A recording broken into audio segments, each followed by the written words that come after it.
Hi everyone, welcome back to Crochet Rocks. Tracy here, and this is another giveaway. So just a few things to say then. Massive thank you to every one of you, whether you're a member, a subscriber, if you answer my questions, if you comment, if you whatever you do. I really appreciate all the watch hours, all the friendship, everything that you guys do for me.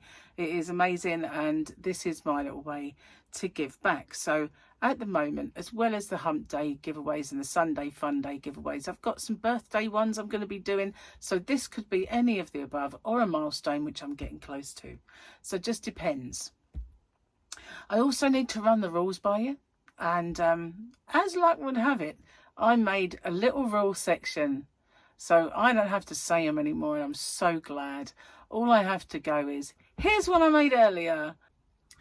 Firstly, if you could watch this video in its entirety, it really does help me with the postage. It also helps with the YouTube algorithm, but the postage is the most important thing for me, because as you can imagine, doing a fair few giveaways does actually make the postage a little more. If you can like and share this video as well and hype it, I would really appreciate that, because that also does help my channel. You've got to be a subscriber to enter. Somewhere around here is a little subscribe button. If you could hit that subscribe button and the little icon next to it, which is a bell, and click that onto all. You won't get all, because YouTube don't really send out all anymore, but the chances are you might get one of my tutorials or yarn or another giveaway pop up. Now, I ship worldwide. I do have a shop. It's called hobbyrocks.co.uk, and I ship worldwide in the shop, so it's no bother for me just to add another parcel for collection. Just a little word on my shipping if you're interested in my shop. The tariff charges are all built into the postage, and the postage is weight based. So the heavier the parcel, the more it costs. The lighter the parcel, the lower it costs. And so I'm not liable for any duties or taxes once this gift leaves me. But I always say it's of no commercial value and a gift, and therefore that's never happened. And it's anyway underneath the threshold for most countries' tariffs. I don't know any that have got it that set that low. So anyway, what have you got to do? You've got to answer the question or questions that you guys have come up with, because I always get you to set the questions, and I love doing that. So you just got to answer the question and give me something called the phrase that pays. So what's that all about? It's my way of protecting you against scammers, because unfortunately there are scammers around. Excuse me.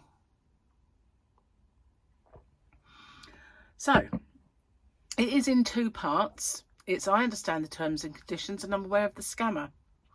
The terms and conditions are the rules. There are in the description box a nicely bullet pointed chunk of rules there. If you could watch them, just in case I forget any.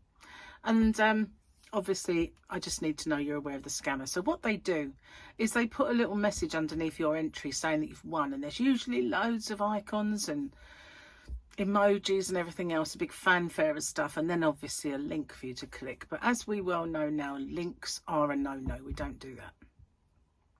The only way I'll ever let you know you've won is by making a separate video. I choose the winner by the random comment picker, and then I do my checks, and that is to make sure the person is a subscriber, they've answered the question or questions correctly, given me that phrase that pays.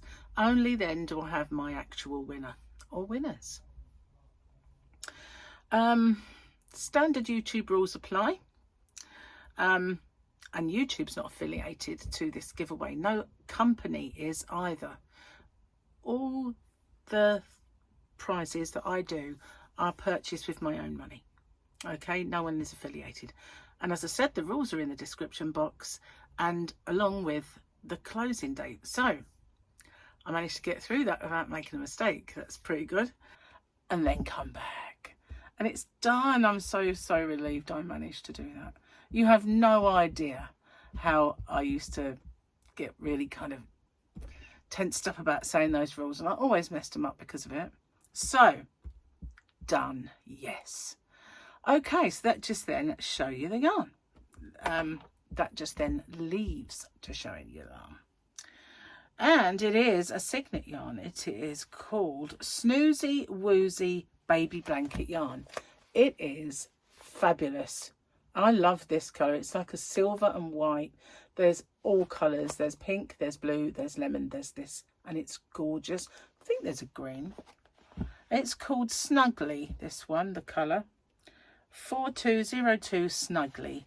And I've got a bit of a leaker. It comes from the centre, so I don't want to push it all in case whoever gets this wants to centre pull.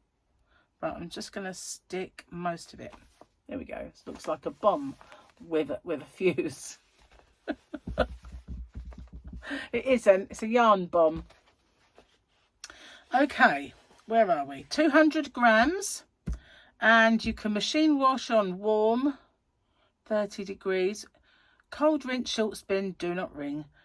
Do not iron, I suppose that means. No iron. Do not tumble dry. So, yeah. And there are 250 meters. It's a chunky yarn. I think it's a chunky. Does it say? Don't say. I don't know if it's a chunky or a super chunky. With the yards, I think it's a chunky. There we go. Look, there you can see the strands. I think this is beautiful. It's one of my favourite colours in the whole thing, because with that colour, this could be for an adult, you know. It doesn't have to be baby. I mean, the other colours are more baby, but this is not. And I really like it. There are 2 of these. And, oh, is there 2? 3. There are 3 of these. I've got them set aside in the Yarnavan. That's it. There are 3 of these. And it's called Snuggly, as I said. Anything else to tell you about it? No, I think I've done. So, the question then. I've got to find a question that you guys have come up with.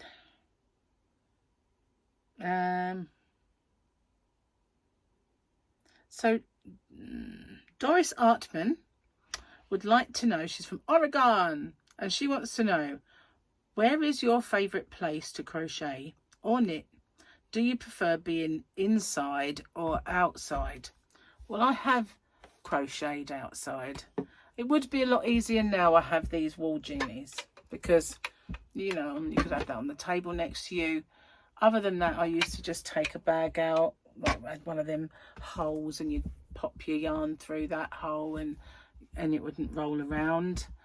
But the trouble with being outside is it's usually summer, isn't it, that you're out there and you get hot. And when you're crocheting and you're hot, that means it starts to squeak on your hook. And that's what I really cannot bear. So when I crochet, I prefer to be inside. So if I haven't got aircon to do now, I would have had the fan on me. And that way, if it is hot, I'm not going to get hot hands. It's not going to end up making the hook squeak, which I cannot bear. Cannot bear it when that happens. So, or the needles when I'm knitting. Knitting's worse because you're touching more. You know, with the hook, you're only touching the hook and the yarn that you're holding. But if you get hot hands, it still squeaks. But when you're holding, well, especially the way I hold my knit needles, I will show you. I hold them like this. So I've got that one like this, and then this one like that, and I'm knitting. So I touch more of the needles than I do the hook, and it's even worse. So yeah, outside is nice, but too difficult. And for me, it's inside all the way. And the favourite place, I do crochet in here, believe it or not, because I've got this countertop. And like when I was doing that bag, I just recently did, I haven't got it to show you, but I recently did a bag, and that was easier to do in here with the genie, and sitting here and working it out. I filmed it in here as well, but mostly sofa in the living room. Just sofa. And I don't need a genie then, because it can just be at the side of me, or occasionally I do take the genie and perch it on the side of the next chair next to me. But yeah, sofa mostly. Okay, so that is the giveaway. Good luck, everyone. And a massive thanks once again for everything you do. And I'll see you guys on the next one. Bye-bye for now.